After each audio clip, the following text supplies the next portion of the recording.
Lisa Carter rubbed her tired eyes and stared at the screen again. The numbers kept dancing in front of her, but she knew something was wrong.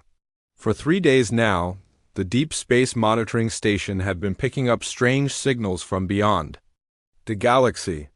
Most of her colleagues thought it was just background noise, but Lisa felt different about it. The station hung in the dark void near Neptune, far from Earth's busy signals. Its job was simple: watch for anything unusual coming from deep space. Lisa had been doing this work for 5 years, and she knew what normal looked like. This was not normal. "Kevin, come look at this," she called to her partner at the next workstation. Kevin Brooks was the best signal analyst on the station, and Lisa trusted his judgment more than anyone else's. Kevin rolled his chair over and looked at Lisa's screen. The display showed wave patterns that looked almost like music, but broken and twisted. "When did this start?" he asked, his voice quiet with concentration. 3 days ago. It's weak, but it keeps coming. Look at this pattern here." Lisa pointed to a section of the display. "See how it repeats every few hours? That's not natural. Something is sending this on purpose." Kevin leaned closer to the screen. He had seen thousands of signals in his career, from dying stars to strange space phenomena, but this looked different. The pattern had structure like language, but unlike anything in their databases. "Run it through the translation matrix," Kevin said. "Let's see what the computer thinks." Lisa's fingers moved quickly across her keyboard. The computer began analyzing the signal, looking for patterns that might match known forms of communication. The process would take hours, but they had to try. While they waited, Lisa made coffee and Kevin called their supervisor.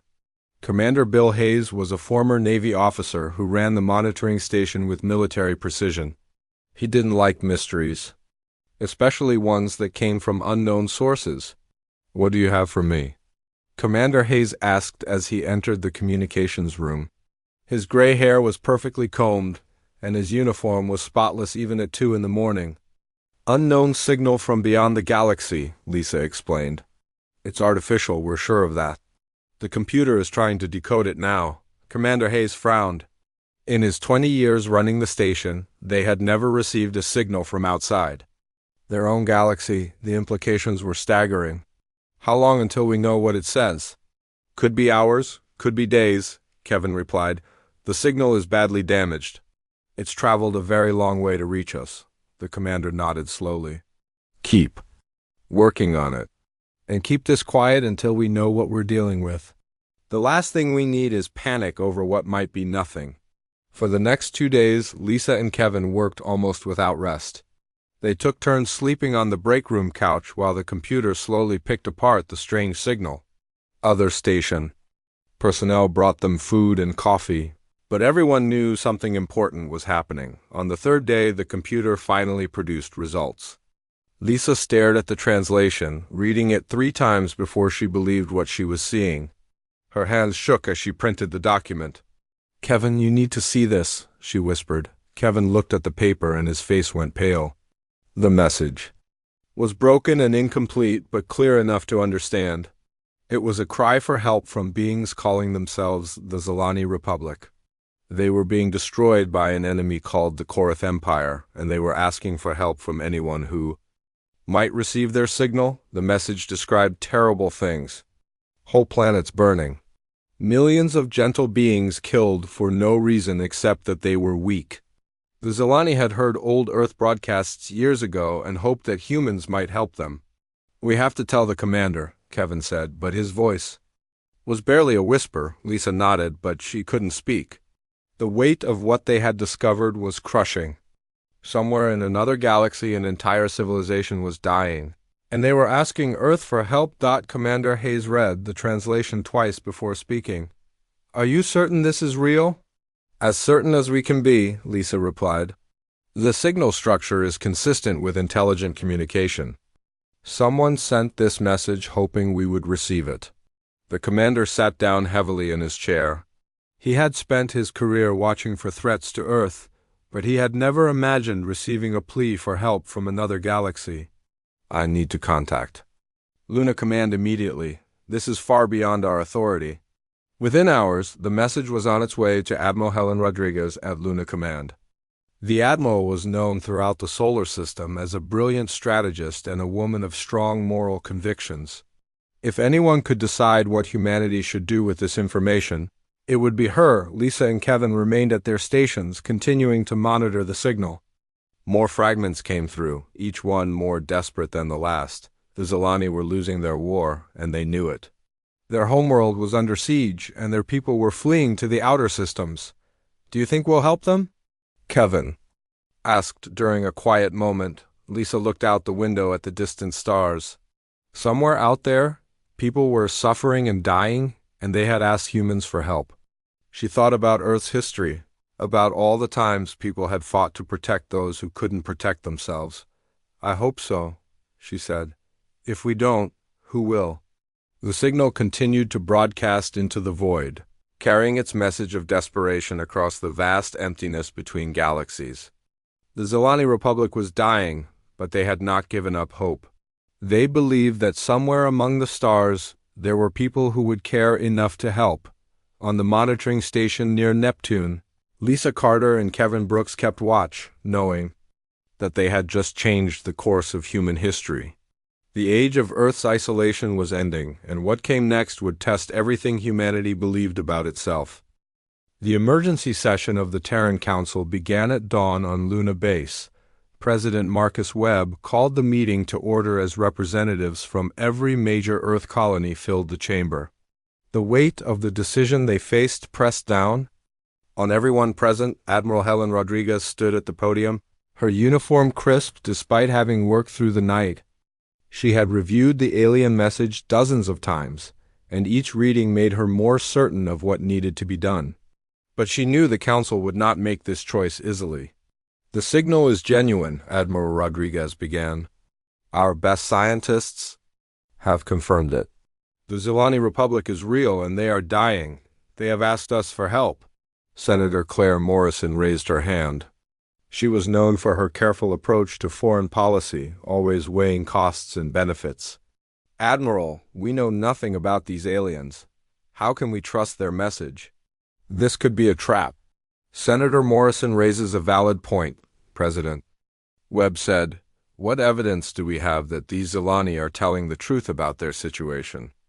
Dr. Amy Patterson stood up from the scientific advisory section. She had spent the past 2 days analyzing every piece of data from the alien signal. Mr. President, I've studied the transmission patterns. The distress markers are consistent with genuine emergency broadcasts. No one would fake this level of desperation? But what do we really know about them? Asked General Frank Sullivan. Are they worth the risk? This would be the largest military operation in human history. Dr. Patterson activated a holographic display showing her analysis. Based on the signal data, the Zilani appear to be a peaceful species. Their technology is advanced, but clearly designed for exploration and communication, not warfare. Their physiology, from what we can determine, suggests they evolved on a low-gravity world with a gentle environment. Which means what exactly? President Webb asked. It means they're fragile, Dr. Patterson replied. Their bone density is probably half of ours. What we consider normal atmospheric pressure would likely injure them. They're not built for violence or survival in harsh conditions. Senator. Morrison leaned forward. So we're talking about risking human lives for a species that can't even fight for themselves? That's exactly why we should help them, interrupted Commander Gary Lopez from the Mars Defense Force. If they can't defend themselves, who will? Isn't that what makes us human? Our willingness to protect those who can't protect themselves? The debate continued for hours. Some representatives argued that humanity had no business interfering in galactic politics. Others pointed out that this was humanity's chance to make a positive impact beyond Earth's solar system. Dr. Patterson requested permission to present more findings. I've compared human physiology with what we know about the Zilani and their enemies, the Korath. The differences are remarkable. She displayed a comparison chart. Humans evolved on Earth, which is apparently one of the most hostile worlds in this region of space. Our gravity is twice what most species can handle. Our atmosphere would be toxic to many aliens. Our radiation levels would kill most galactic species within hours. What are you saying, Doctor? Asked President Webb. I'm saying that by galactic standards, humans are what I would call Deathworlders. We're incredibly durable compared to most species. What kills them barely inconveniences us. Our military technology, designed for Earth's harsh conditions, would be devastating against enemies who've never faced real adversity. General Sullivan's eyes lit up. You're saying we have a natural advantage? More than that, Dr. Patterson replied. Based on the Korath battle tactics described in the Zilani message, they rely on intimidation and overwhelming force against weaker opponents. They've never faced an enemy that fights back effectively. Humans, on the other hand, have spent our entire history fighting against nature, against each other, against impossible odds. The room fell silent as the implications sank in. Captain Jake Morrison, who had been chosen to lead the expedition if it was approved, spoke up. Dr. Patterson, are you saying we could actually win this fight? I'm saying that if any species in the galaxy could save the Zilani, it would be us, she replied. We have the technology, the training, and most importantly, the will to fight for others. Senator Morrison stood again. This is all speculation. We don't know what we're really facing out there. The cost in human lives could be enormous. And the cost of doing nothing? Asked Colonel Maria Santos, the Marine commander. An entire civilization dies while we debate. How do we live with that? President Webb called for a short recess. During the break, representatives gathered in small groups, arguing quietly about the decision. Some pulled up historical records of human conflicts, looking for precedents. Others studied the technical specifications of the proposed rescue fleet. When the session resumed, President Webb looked tired but determined. We need to vote. But first, I want to hear from Admiral Rodriguez one more time. If we approve this mission, what exactly are you proposing? Admiral Rodriguez stood again. A fleet of 200 ships and 50,000 Marines. The journey will take 3 months each way. We'll attempt to break the Korath siege of the Zilani homeworld and establish a defensive perimeter. If successful, we'll offer to help the Zilani rebuild their defenses. And if we fail? Asked Senator Morrison. Then we'll have tried, Admiral. Rodriguez replied simply. Sometimes that's all we can do. The vote was close to 51 in favor, 49 against. President Webb announced the result with a heavy heart, knowing that he had just committed humanity to its first interstellar war. Admiral Rodriguez, you have your authorization, he said. God help us all. As the session ended, representatives filed out in small groups, many still arguing about the decision. Admiral Rodriguez remained behind, already planning the largest military operation in human history. Outside the chamber windows, Earth hung in the darkness of space, looking peaceful and beautiful. Soon, thousands of her children would travel farther from home than any human had ever gone, to fight for people they had never met in a war that was not their own. The mobilization would begin immediately. The mobilization began within hours of the vote. Across the solar system, warships received urgent orders to report to Mars Station for the largest fleet assembly in human history. Captain Jake Morrison stood on the bridge of the UES Vengeance, watching as ship after ship arrived from Earth, Luna, Mars, and the outer colonies. The Vengeance was humanity's most advanced battleship, designed to survive anything the hostile universe could throw at it. Her armor was thick enough to withstand meteor impacts. Her shields could deflect solar radiation, and her weapons were built to fight in the debris fields around Earth's crowded orbital space. Captain, we have confirmation from Admiral Rodriguez, reported Lieutenant Ryan Cole, the ship's intelligence officer. We're serving as the fleet flagship for the expedition. Morrison nodded, feeling the weight of command. He had fought pirates in the asteroid belt and defended colony ships from raiders, but nothing had prepared him for leading humanity's first interstellar war. What's our current ship count? 200 vessels as planned, sir. Everything from battleships to supply ships. Colonel Santos reports her Marines are loading onto the transports now.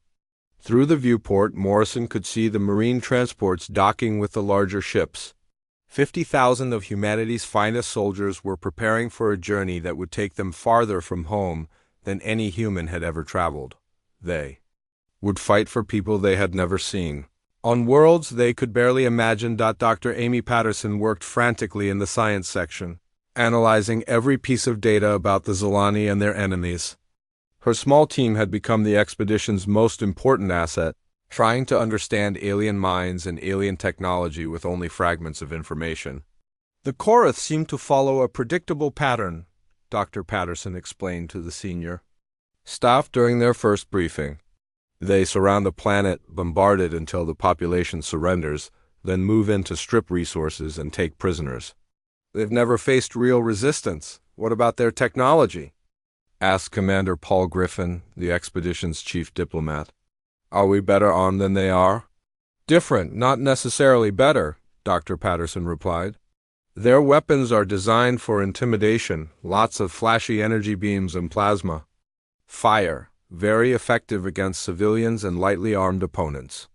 Our kinetic weapons are more practical, designed for warfare in Earth's debris-filled system. Colonel Maria Santos, commander of the Marine Forces, studied the tactical data. Doctor, you're saying they've never fought anyone who fights back? That's exactly what I'm saying, Colonel. The Korath have been bullying weaker species for centuries. They don't know how to handle an enemy that refuses to surrender. The 3-month journey to Zilani space began with the fleet's departure. From Mars, the ships moved in formation, their faster-than-light drives creating a tunnel through space-time. Inside the vessels, humans prepared for war in ways their enemies could never imagine. The Marines trained constantly, running combat drills in the ship's corridors. They practiced fighting in different gravities, different atmospheres, different conditions. Human adaptability was legendary even among their own species, and they intended to use every advantage. Captain Lisa Wells commanded the reconnaissance ship UES Hawk, leading the advanced scouts. Her job was to gather intelligence about Korath positions and find safe routes through enemy territory. The Hawk was small and fast, designed for stealth rather than combat. Captain Wells, we're picking up more Zilani transmissions, reported her communications officer. They're getting weaker. I think their broadcast stations are being destroyed. Wells studied the star charts, trying to plot the best approach to the Zilani system. How much time do we have? Based on the signal degradation, maybe 2 weeks. Before they lose the ability to transmit entirely. After that, we'll be flying blind? The fleet continued its journey through the void between galaxies, sustained by the hope that they would arrive in time. Every day brought new challenges as the crew adjusted to the reality of deep space travel. The ship's recycling systems worked overtime, the hydroponics bays produced fresh food, and the medical bays treated everything from space sickness, too.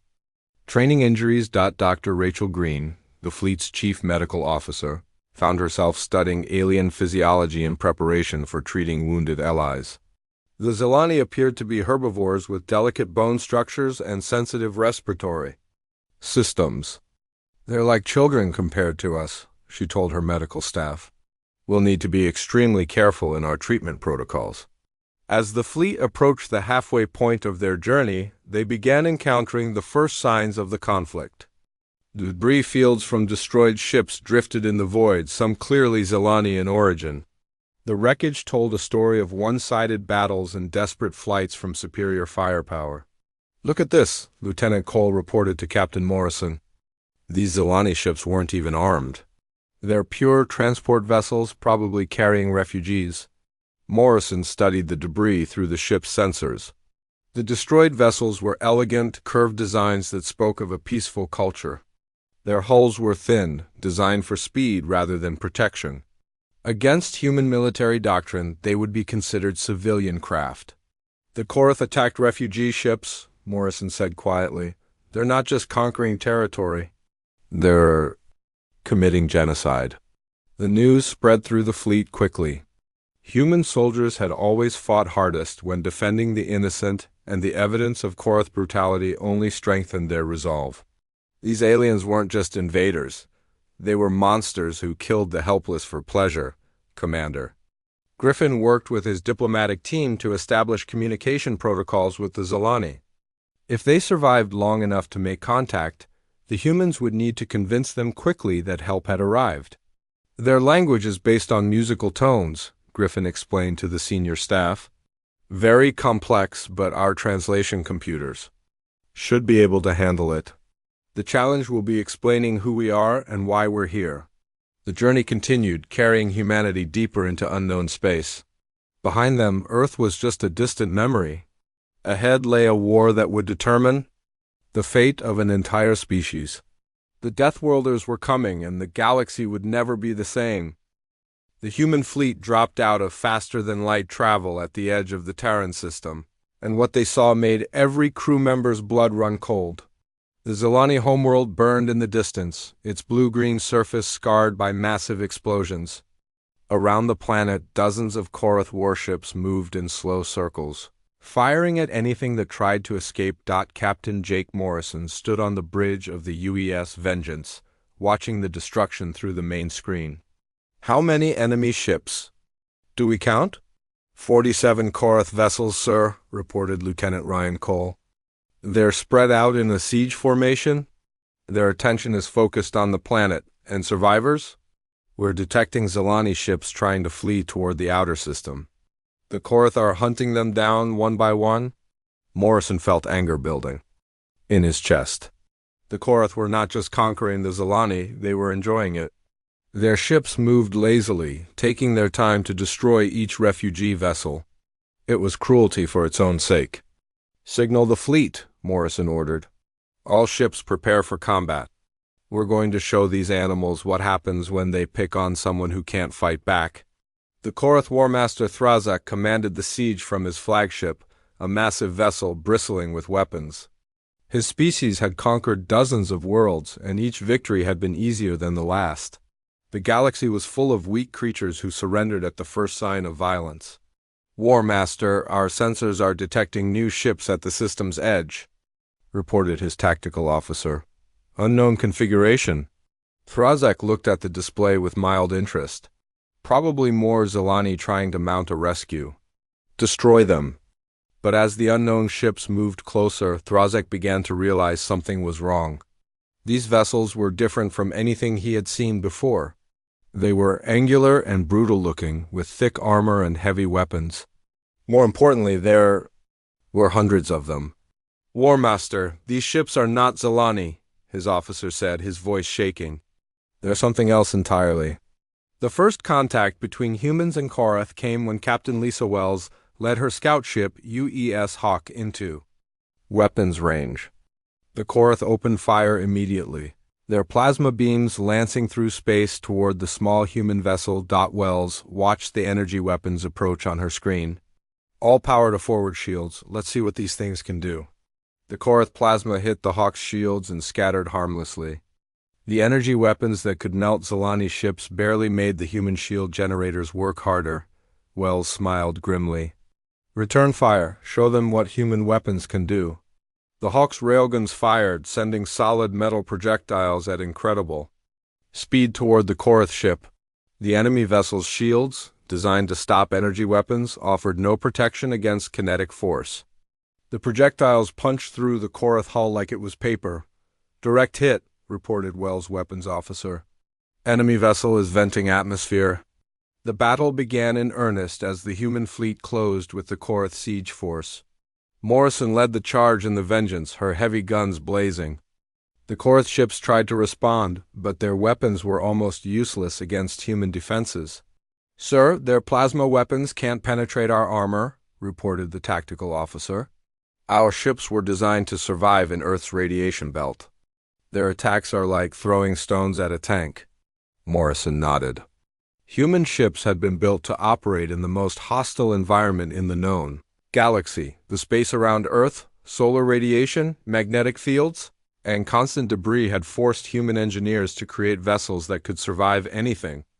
The Korath had never faced such durability. Warmaster Thrazak watched in horror as his fleet was torn apart. The unknown ships moved through his formation like predators, shrugging off his most powerful weapons while their own guns destroyed his vessels with single shots. Who are they? He demanded. Where did they come from? Unknown, War Master, but they're rescuing the Zelani refugees. They're protecting the weak. Thrazek had never heard of such a thing.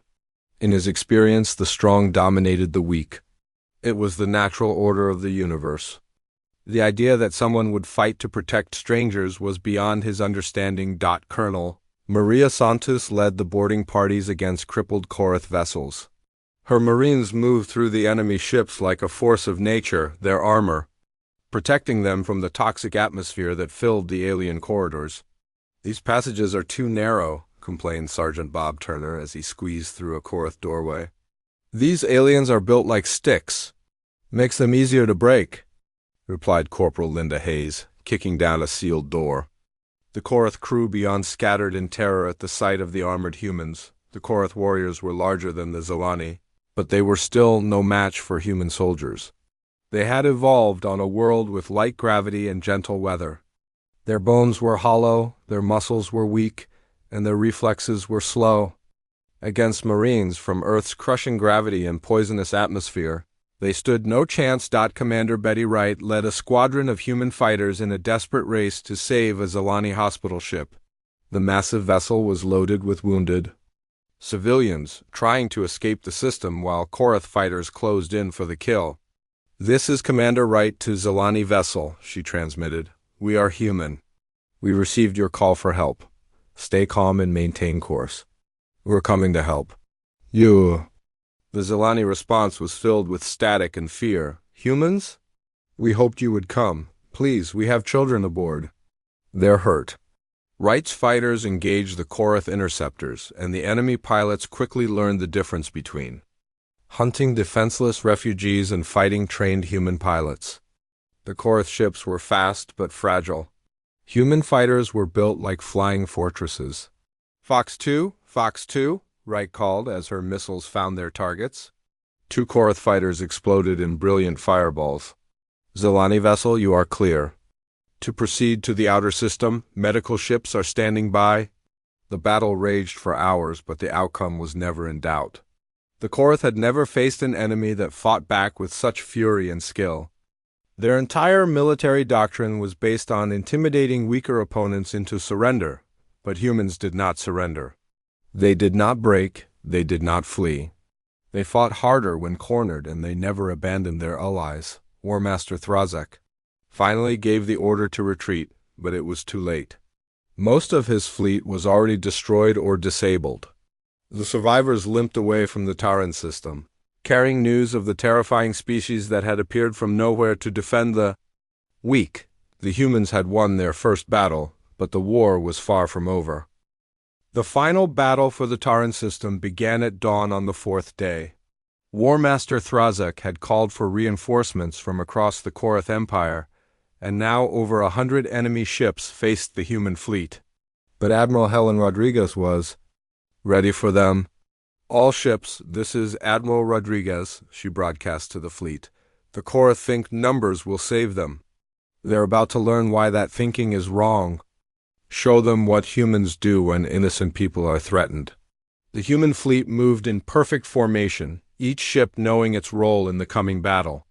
Captain Jake Morrison commanded the center group, his battleship Use a Vengeance leading the direct assault. Captain Lisa Wells took her scouts to the flanks, ready to strike at enemy weak points. Colonel Maria Santos prepared her Marines for the boarding actions that would end the fight. War Master Thrazek watched the human ships approach with growing fear. His reinforcements had brought tales of human ferocity from across the galaxy. Ships that couldn't be destroyed, warriors who wouldn't surrender. Weapons that cut through Korath armor like it was made of air. War Master, perhaps we should negotiate, suggested his tactical officer. These humans seem willing to talk. No, Thrazek snarled. The Korath Empire does not negotiate with inferiors. We are the strongest species in the galaxy. We will crush these newcomers. But even as he spoke, Thrazek wondered if he was making a mistake. The humans had already destroyed half his original fleet. Their ships seemed almost indestructible, and their tactics were unlike anything he had ever seen. The battle began when the human vanguard entered weapons range. Morrison's battleship took the lead, her massive guns firing continuously at the Korath line. The enemy returned fire with everything they had, but their plasma weapons barely scratched the human armor. "Direct hit on the flagship," reported Lieutenant Ryan Cole. "Their shields are down, but they're still fighting." Morrison nodded grimly. The Korath were brave. He had to give them that. But courage without wisdom was just another word for stupidity. "Continue firing. Target their weapon systems." The human advantage became clear as the battle progressed. Korath ships were designed for fighting weak opponents in short engagements. Human vessels were built for extended combat in the harsh environment around Earth. They could fight for days without stopping, their crews rotating shifts while the battle continued. Colonel Santos led the assault on the Korath flagship, her Marines cutting through the enemy ship like a knife through butter. The Korath warriors tried to stop them, but human soldiers were simply too strong, too fast, too durable. "This is too easy," complained Sergeant Bob Turner as he kicked down another bulkhead. "These aliens fight like they're made of glass." "Stay focused," Santos warned. "Easy or not, we have a job to do." The Marines fought their way through the ship's corridors, their armor protecting them from the toxic atmosphere that would kill most species. Korath defenders fell back room by room, unable to stand against the human advance. Major Steve Collins led a separate assault team toward the ship's command center. The Korath had sealed the passages with emergency barriers, but human cutting tools made short work of the obstacles. "Doors open," Collins reported. "We're going in." The command center was a large chamber filled with alien technology. War Master Thrazek stood in the center, surrounded by his remaining officers. He was larger than the other Korath, with ritual scars covering his arms and chest. "So you are the humans," Thrazek said in broken English. "You fight well for such a young species." "We fight for those who can't fight for themselves," Collins replied. "Something you wouldn't understand." "I understand strength," Thrazek said. "The strong rule the weak. It is the way of the universe." "Not anymore," Collins said. "Surrender now and your crew will be treated fairly," Thrazek laughed bitterly. "The Korath do not surrender. We die with honor." The War Master drew his ceremonial blade and charged at the human major. But Collins was ready. His reflexes, honed by Earth's crushing gravity, made him seem almost supernatural to the alien warrior. He sidestepped the attack and struck back with precision. The fight was over in seconds. Thrazek collapsed, his alien physiology unable to cope with the damage. Collins looked down at the fallen warrior with something approaching respect. "You fought bravely," he said. "But you fought for the wrong cause." With their flagship captured and their leader dead, the remaining Korath ships began to flee. Some tried to fight their way out, but the human fleet was ready for them. Captain Wells and her scouts had positioned themselves to block the escape routes. "This is Captain Wells to all Korath vessels," she broadcast. "Surrender now or be destroyed. The choice is yours." Most of the enemy ships chose to surrender rather than face certain destruction. The few that tried to fight were quickly overwhelmed by human firepower. Admiral Rodriguez stood on the bridge of her command ship, watching the last of the Korath fleet surrender. The battle was over, but the real work was just beginning. "Signal the Zilani homeworld," she ordered. "Tell them the siege is broken. Medical ships and relief supplies are on the way." Dr. Rachel Green led the medical teams to the planet's surface, where they found a population devastated by months of bombardment. The Zilani were even more fragile than the humans had imagined, their delicate features marked by suffering and fear. "Please," whispered the Zilani leader, an elderly being named Kestra. "We thought no one would come." "We thought we would all die. You're safe now," Dr. Green assured her. "The humans are here. We won't let anyone hurt you again." The rescue efforts continued for weeks as human ships brought food, medicine, and supplies to the damaged world. Engineers helped repair the infrastructure while diplomats worked to establish formal relations between humanity and the Zilani Republic. News of the human victory spread quickly across the galaxy. The Korath Empire, which had seemed invincible, had been defeated by a species no one had heard of before. Other oppressed worlds began to hope that maybe, just maybe, Someone would come to help them. Captain Morrison received the first new distress call a month after the battle. It came from the Altair system, where another peaceful species was under attack by different predators. He looked at the message and smiled. "Signal the fleet," he ordered. "We have work to do." The age of human expansion had begun, not as conquerors, but as protectors. The Deathworlders had shown the galaxy that strength without mercy was meaningless, and that true power came from defending those who couldn't defend themselves. Across the void, other species watched and waited, hoping that, when their time of need came, the humans would answer their call for help.